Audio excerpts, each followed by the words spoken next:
My name's Alicia Eggert, and I'm an interdisciplinary artist and associate professor at the University of North Texas.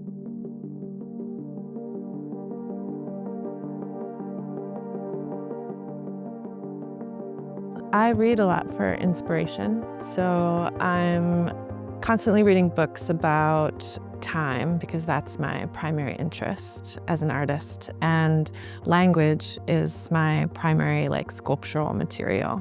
I look to language for inspiration, and I'm specifically interested in the way that time is defined by physics or psychology and the way that they kind of define it, the language they use to explain it, because ultimately we all kind of understand that time is a construct, but I think in my practice I'm trying to figure out how exactly it's constructed. I love putting my work in public spaces because I love creating an opportunity for someone to have an encounter with the work unexpectedly. So, when you go to a gallery or a museum, you're going there to see art for that purpose. And a lot of people in the world just don't do that, right? They don't feel comfortable in those spaces. So putting a sculpture in a place where people sort of come upon it almost accidentally is really exciting for me. Because I think, most of us are just going about our daily routines and, going to work or from work, and oftentimes really caught up in that kind of daily grind. And so I think having public art in a space where people can sort of have an opportunity to kind of experience beauty or reflect upon things that might be really meaningful to them is really important.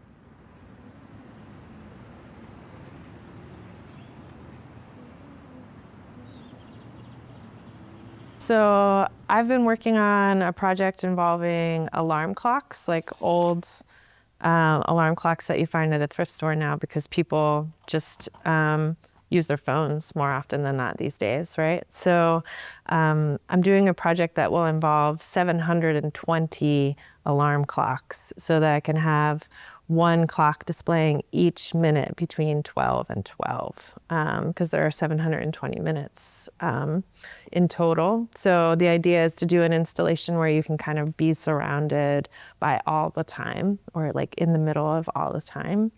But as you can see here, I've also been experimenting with hacking into the alarm clocks so that they can also display words, specifically words related to time, like soon or long or since.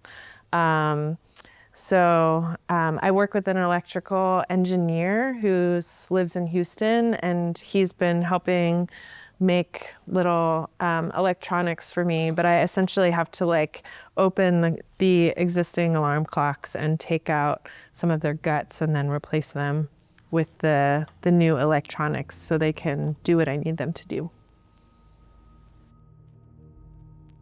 So Eternity is a sculpture that uses clocks and clock hands to make the word eternity. So I mounted the clocks to the back of a big piece of acrylic so that only their hands are visible on the front side.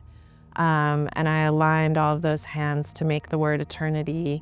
And all the clocks sort of hang down to plug into a series of power strips on the floor. And then when the last power strip is turned on, they all turn on, so they all begin moving at the same time. And then the clock hands just do what they naturally do and spin. The hour hands go around once every 12 hours. The minute hands go around once an hour. But that motion is not really visible most of the time, so it sort of looks like a static line drawing. But then once every 12 hours, those clock hands all return to their original positions to make the word eternity. And it's only visible for, maybe 5 minutes or so. So seeing it in the gallery is sort of like seeing a rainbow. And then it's gone, And that actually came from not necessarily playing with clocks, but thinking about the word eternity. So I grew up in a really religious household. My dad was the minister of a church. In church, they're always talking about how like the ultimate goal is eternal life after death, and spending eternity in heaven. I'm not religious now, but like reflecting on that experience, I started to wonder, like, what does eternity actually mean? Just looking it up in the dictionary, I realized that it doesn't mean what I thought it meant. I thought it meant like a very long time, but actually it means a state to which time does not apply, like a place where time doesn't even exist. And so thinking through that, I tried to imagine, taking the timekeeping element away from clocks so that clocks don't keep normal time anymore, but they keep this new sense of time that is eternity.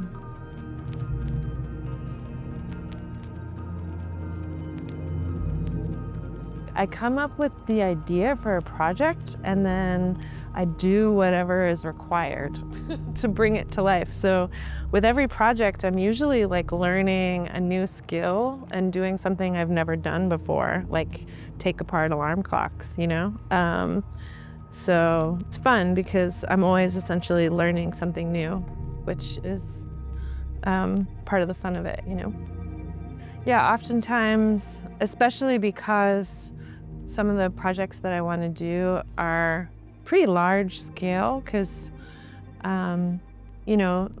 scale also kind of informs the way that we experience something and therefore like what it means. So I often like prototype things at a small scale first, like 3D printing or, digital fabrication, laser cutting in cardboard. And then the drawing helps me envision that at like a full scale, right? So this tomorrow, I'd eventually like, the word tomorrow to be behind like a big curtain, almost like in a theater, one of those red velvet curtains, so that you can only see its feet kind of peeking out, but maybe the curtain like slowly rises over the course of the day and then like drops at the end of every day so that tomorrow is like slowly being revealed, So, until I can get access to like a theater stage and a theater curtain and then figure out all of those mechanics, until then it just exists as a drawing or as like a little maquette,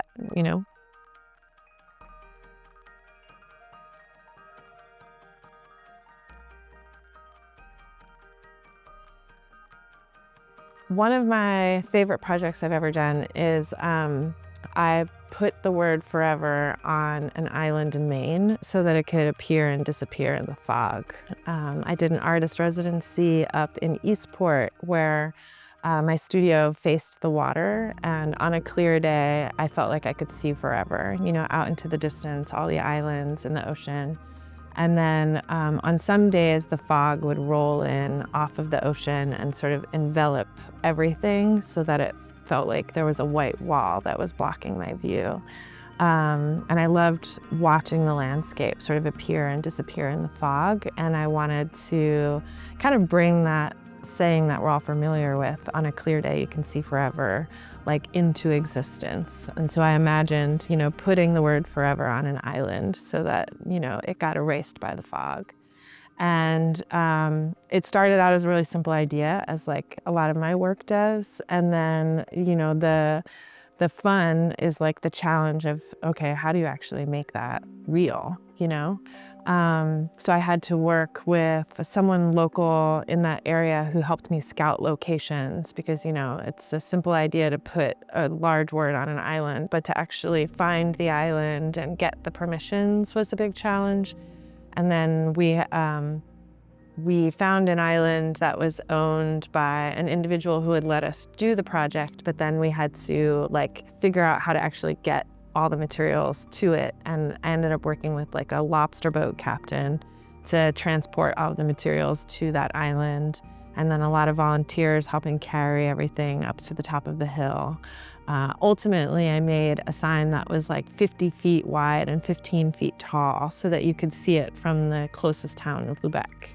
But it was essentially like a year-long process that resulted in having the sculpture on the island for about 3 weeks. Also, I could take some photos on a video of it appearing and disappearing in the fog.